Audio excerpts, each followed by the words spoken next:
I still remember the moment as if it had just happened.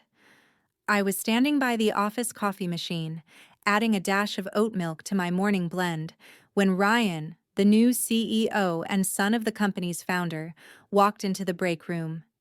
He didn't greet me, didn't smile, just looked at me like I was part of the furniture.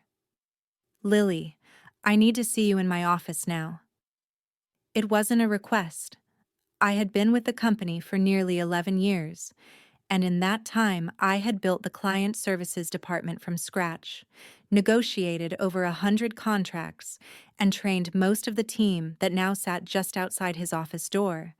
But none of that mattered to Ryan. His father, Mr. Cole, had built the company with grit and loyalty. Ryan inherited the title and apparently thought it gave him the right to play God. I followed him, trying to shake the tension building in my chest. He didn't even sit down.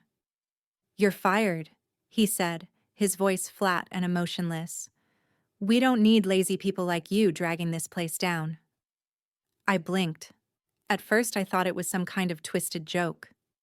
"Excuse me?" "You heard me," he replied, casually flipping through a stack of papers like he was deciding what to have for lunch. "You can collect your things and leave, effective immediately." I stared at him, stunned, my heart pounding in my ears. I wanted to shout, to defend myself, to demand an explanation, but instead I smiled. A calm, polite, deliberate smile. "Understood," I said. "Have a nice day, Ryan." I walked out of his office with my head high, but inside I was trembling. My teammates looked at me as I passed, sensing something was wrong. A few started to stand, ready to ask questions, but I gave them a subtle shake of the head. "Don't make this harder." I packed my desk in silence, and as I drove home, memories flooded my mind. 11 years. 11. I had given this company more time than I gave my own family. Late nights, working through holidays, taking calls while holding back tears after my divorce. I gave them everything, and now I was dismissed like I was nothing, yet I wasn't angry. Not yet. I was curious. Why? That question haunted me all night. I barely slept. Something about the way Ryan had said it, so confident, so careless, didn't sit right, and the timing was strange too. We were about to finalize one of the company's largest contracts, a deal I had spent 6 months preparing. I knew the client inside and out. I had even booked the final review meeting for that Friday, and now I was gone. Had he even looked at the contract details? The next morning, just after 9 a.m., my phone buzzed. I didn't recognize the number and let it ring, unsure if I could handle another blow, but curiosity won again. "Lily, it's Mr. Cole." The voice sent a jolt down my spine, the real CEO, the man who had hired me 11 years ago after a single interview. "I just walked into the office," he said, and I could hear the tightness in his throat. "Why the hell did you pack up and leave? What happened?" I hesitated. "Your son fired me." Silence, then a sharp inhale. "What? Yesterday?" he said. "He said you were lazy and that you weren't needed?" There was a long pause before he spoke again, this time slowly, like he was forcing himself to stay calm. "Lily, did he read your contract?" I furrowed my brows. "What do you mean?" "He's supposed to finalize the Kingswell deal today, isn't he?" "Yes. We were scheduled to meet them at 11. Jesus Christ! I heard papers rustling in the background, then a loud thud, like he'd slammed something onto his desk. "Lily, your contract has a clause," he said, "one I insisted on after the last acquisition disaster. You're not just the account manager, you're the only authorized negotiator for the Kingswell deal." I froze. "He can't close the deal without you," Mr. Cole continued. "Not legally, not ethically, not even practically. That contract will collapse unless you're there." A slow, burning realization settled in my chest. He hadn't read it. Ryan had no idea what he'd done. And that was when something inside me shifted. The betrayal still hurt. Yes. But now I felt something else entirely. Control. He had pulled the trigger far too quickly, and now the gun was pointed straight at himself. Mr. Cole hung up without another word, but I could feel his fury through the silence that followed.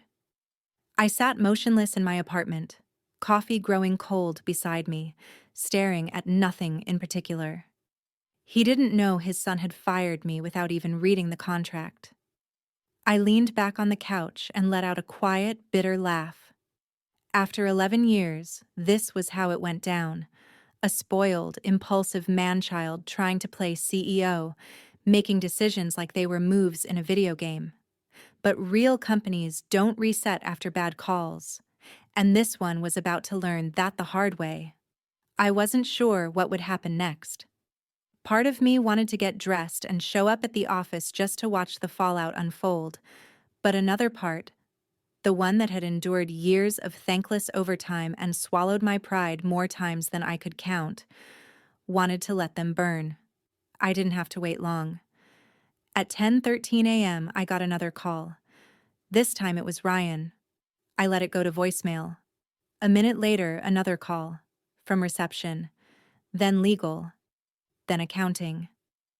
I stared at my phone as it buzzed nonstop, lighting up like a Christmas tree. I didn't answer a single one. The voicemail icon blinked at me, relentless. I tapped it open. "Lily, hi, it's Ryan." His voice was tight. "Listen, there was a misunderstanding yesterday. I might have acted too fast. We need you back today. It's urgent. Please call me." Urgent. The word rolled around in my head like a marble in a glass. He hadn't said sorry. Not once. Not even in a fake corporate way. Instead, it was panic dressed up as politeness. I took a sip of my cold coffee, still not moving from the couch. At 10:32, my phone buzzed again. This time, a number I hadn't saved in years.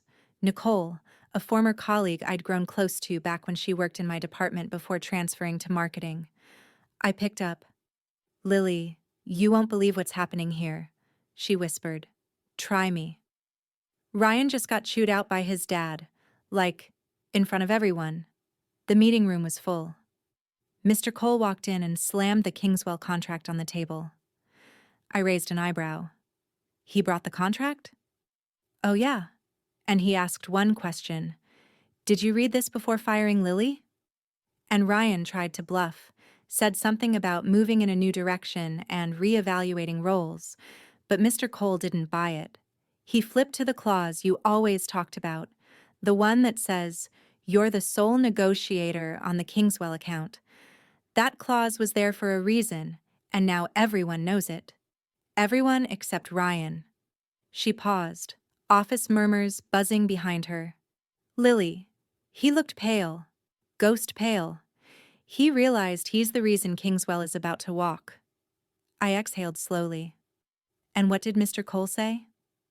He told him if the deal falls through, his position here becomes negotiable. I let out a breath I hadn't realized I was holding. There it was, the first crack in Ryan's armor. "I don't know what you're planning," Nicole added, "but whatever it is, you have the upper hand now." I ended the call with a soft, "Thank you," then stood and looked out the window. The skyline was quiet, still. I'd always found comfort in that. The city indifferent to human chaos, moving on as usual. At 11:15, another message came through, this time from Mr. Cole himself. "Lily, I'm sincerely sorry for what happened. I misjudged the situation. Please come in, not just for the deal, but so we can talk privately." It was tempting, but I wasn't ready to simply walk back in like nothing had happened. Not yet. Ryan's mistake wasn't just about a contract.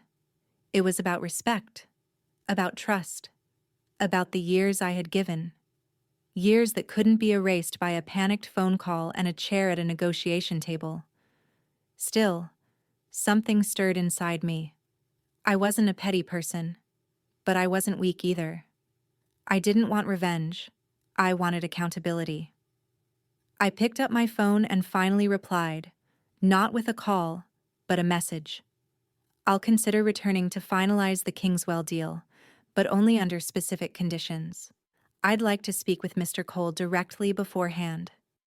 I hit send, changed out of my pajamas, and began to prepare. By the time I arrived at the office, it was just past noon. I didn't use the employee entrance. I walked through the main lobby like a guest, a move I knew would draw attention. Everyone knew I'd been fired the day before. My return wasn't quiet, it was a statement. The receptionist stood the moment she saw me. "Miss Harris, Lily," she stammered. "Mr. Cole is expecting you, right this way."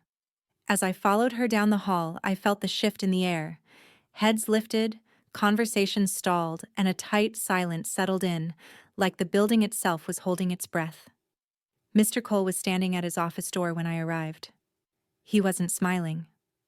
"Lily," he said with a nod. "Thank you for coming in." I nodded back but didn't offer my hand. He stepped aside and let me pass. The room was quiet as I sat across from his massive oak desk.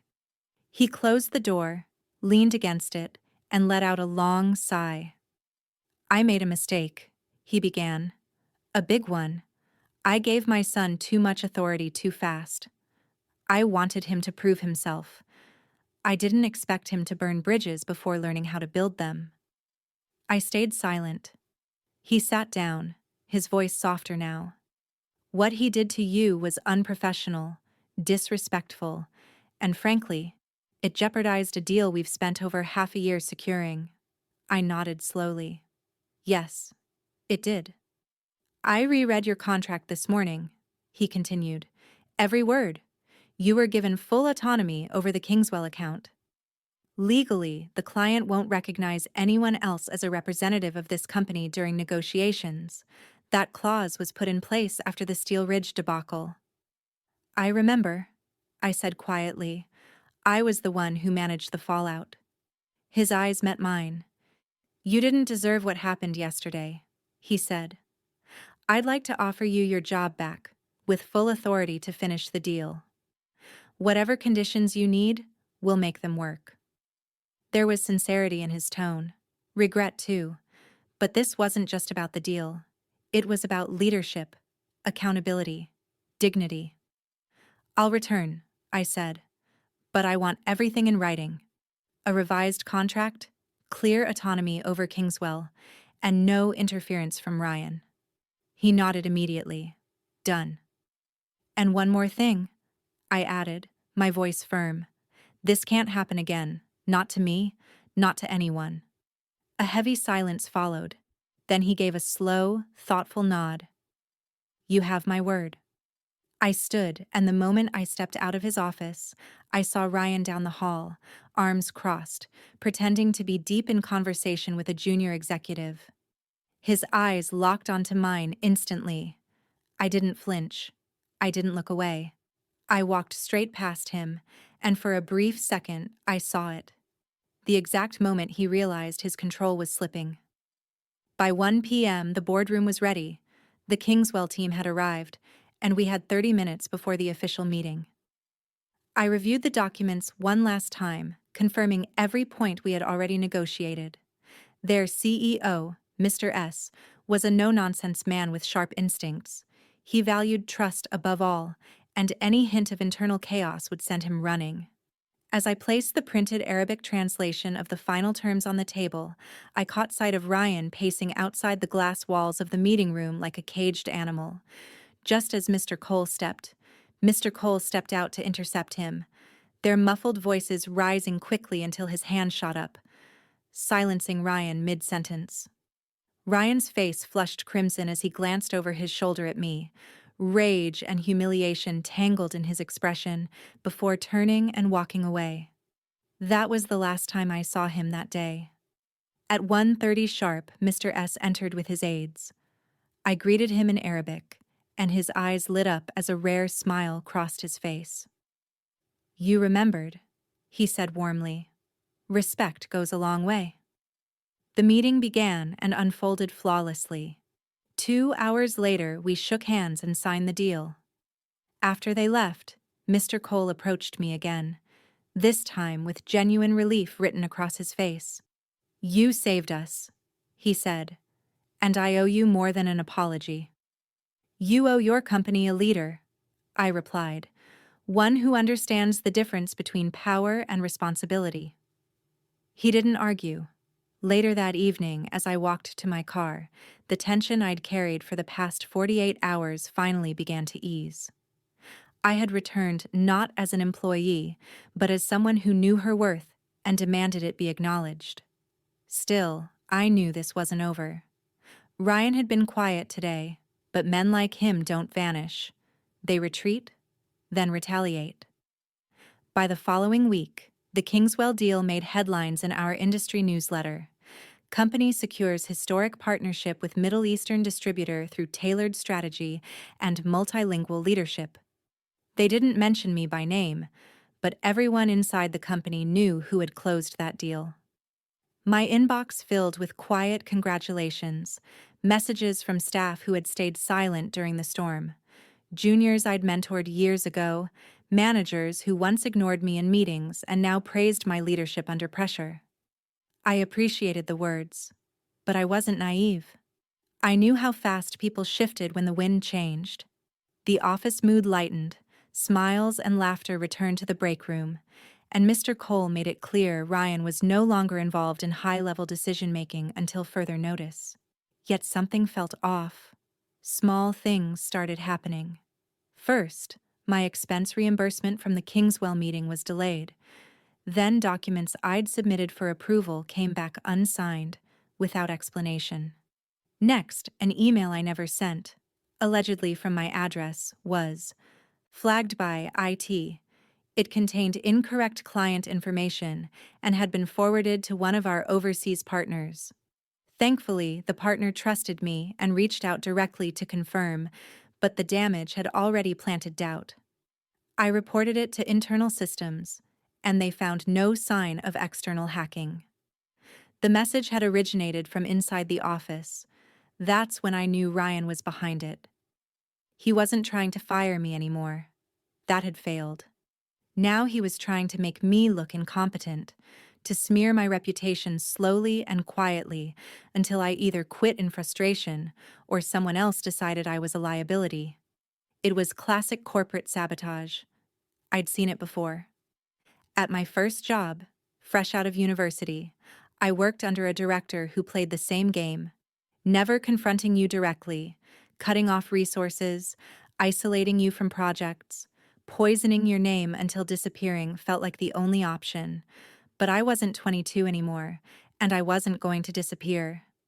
I documented everything, every missed email, every mistake I hadn't made, every unexplained delay. I'd learned the hard way that paper trails are stronger than emotions in places like this. I even kept a private notebook, logging times, dates, and conversations. Then one afternoon, I overheard something that confirmed my suspicions. As I passed the conference room, I heard Ryan's voice inside, too loud to be private. "She's unstable," he said. "Since she came back, she's been erratic, aggressive. I don't think she's fit to manage high-pressure clients." I stopped in my tracks. "I'm just saying," he continued. "Maybe we should start thinking about succession planning for client services. She's clearly overextended," another voice said, one I didn't recognize, likely a newer executive. "But the Kingswell deal," the voice added, "she pulled that off under serious pressure." Ryan scoffed. "She got lucky. We can't run a company on luck." I stood frozen for a moment, then quietly walked away. My blood ran cold, not from fear, but from the icy precision of his tactics. He was planting seeds again, poisoning the well. That evening, I stayed late. The office was silent, the halls dim. I sat alone in the glass meeting room, staring out at the city lights, wondering how many more battles I'd have to fight just to keep doing my job. Then a voice broke the silence. "Still here?" I looked up. It was Mr. Cole. "I could ask you the same," I replied. He stepped inside and placed a folder on the table. Your revised contract, with everything we agreed on. I opened it and read carefully. The language was solid. I nodded. I've also started an internal audit, he added. Too many things have been misfiled lately. I looked up sharply. He met my gaze. I'm not blind, Lily. I know Ryan isn't finished.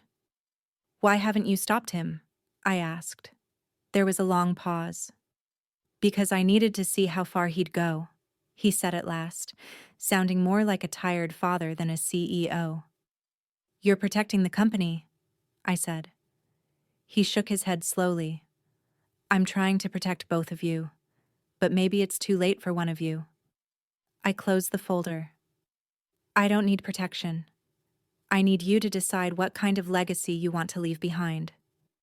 His eyes lingered on mine before he turned and walked out, and I knew something bigger was coming. The office felt colder that week, not because of the weather, but because the air between people had shifted. Conversations dropped to whispers when I walked by. Some employees smiled, others avoided my eyes altogether. The audit had begun, and everyone knew it. People were nervous. So was I. I hadn't asked Mr. Cole to launch it, but deep down I was relieved. I needed the truth out in the open, not just for me, but for everyone who'd been walking on eggshells since Ryan took over. Still, I knew how this game worked. In corporations, truth doesn't always lead to justice. Sometimes it leads to quiet exits and golden handshakes. Sometimes it gets buried under so much red tape that the damage becomes irreversible. That Thursday, I was called into the audit committee's temporary office, an old storage room turned war room. Files were stacked on tables, monitors glowed with data, and a whiteboard was crowded with timelines and digital breadcrumbs. David, the lead internal auditor, greeted me. Lily, thanks for coming in. We'd like to ask you a few questions about some recent irregularities. I nodded and took a seat. He pulled up a file on the screen. First, this email that appeared to be from your account. We've confirmed it was sent from a shared workstation near the break room. The credentials were manually entered. He shook his head. Someone had your login. Copied it, most likely. This wasn't phishing. It was internal. I folded my arms. I reported that incident the day it happened. He gave a tight smile. Yes, and we're glad you did. We found a few others like it. Emails rewritten, spreadsheets altered, sign-offs removed. Always traced to shared machines. Always under your name. The weight in my chest grew heavier. This was coordinated, I said. David hesitated. Yes. And we've narrowed down the list of people who had access.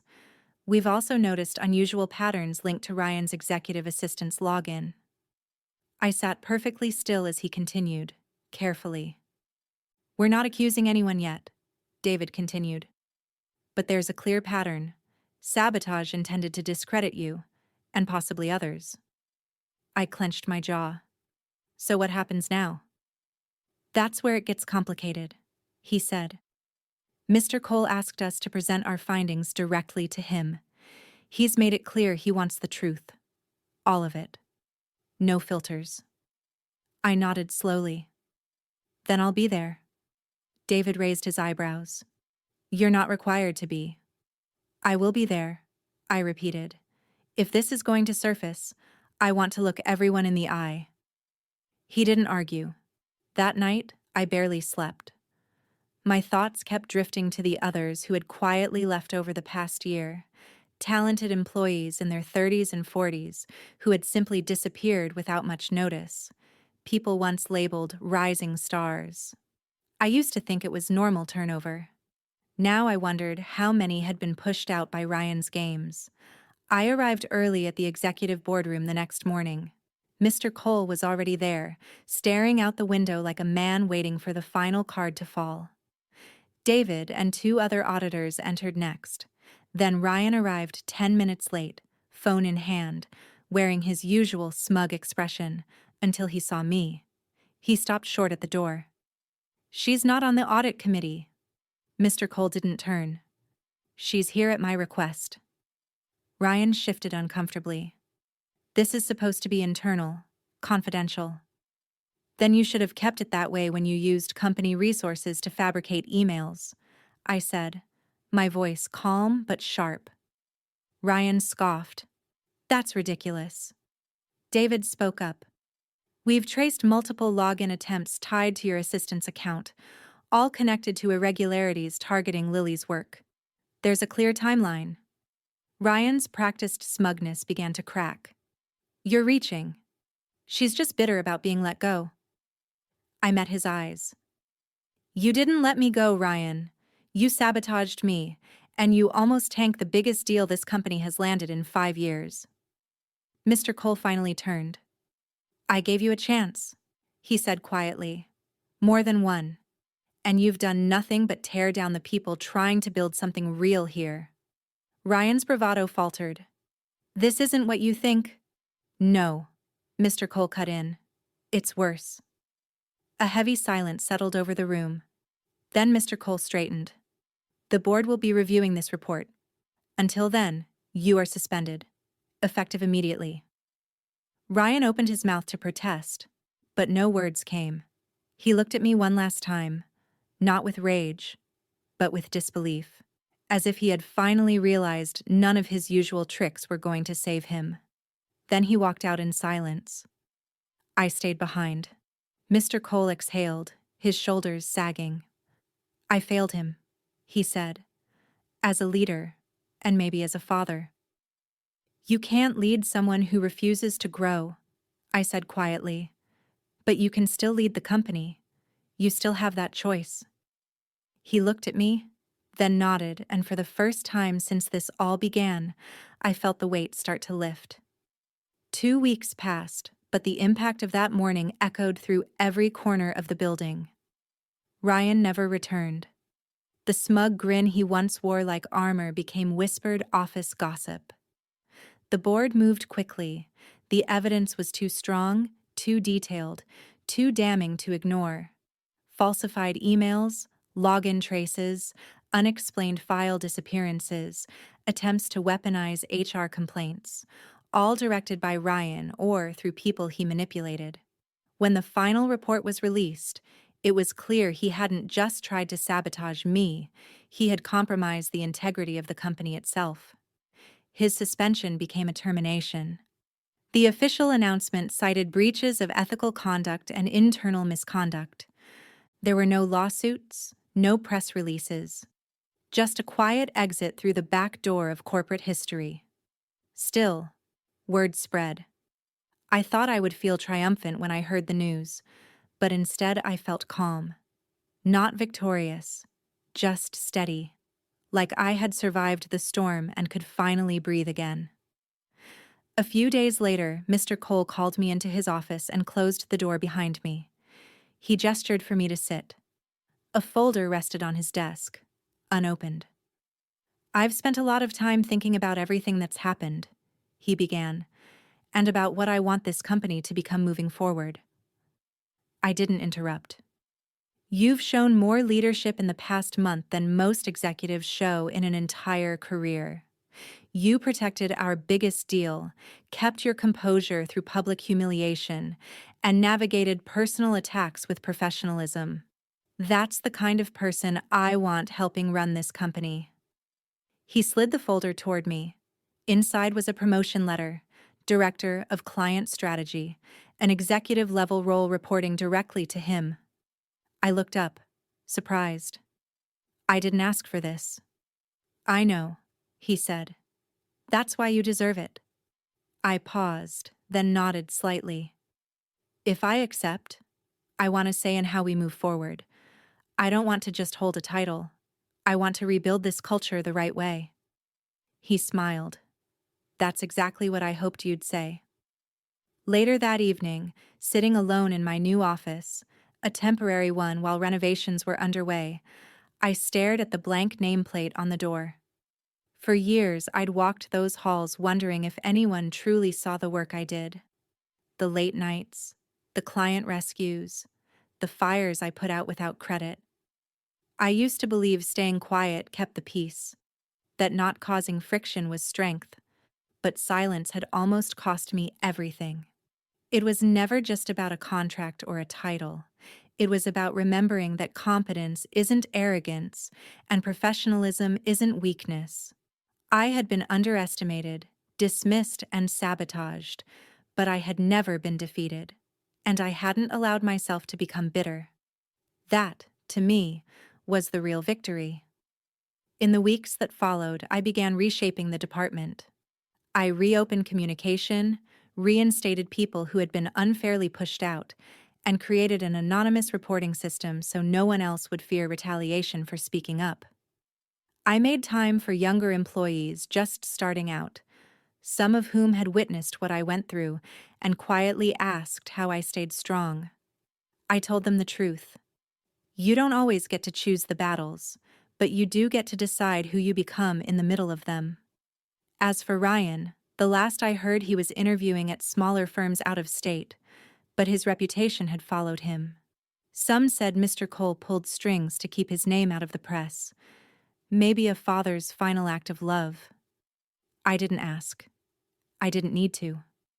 One afternoon, walking through the office, I passed the glass wall that once held the Kingswell negotiation. I stopped for a moment, remembering the sabotage, the call, the panic, the eventual triumph. That single deal changed the course of my career, but the real shift happened the moment I smiled at Ryan and walked out of his office without begging. That was the turning point, not because I quit, but because I knew my worth and refused to let anyone, founder's son or not, take it from me again.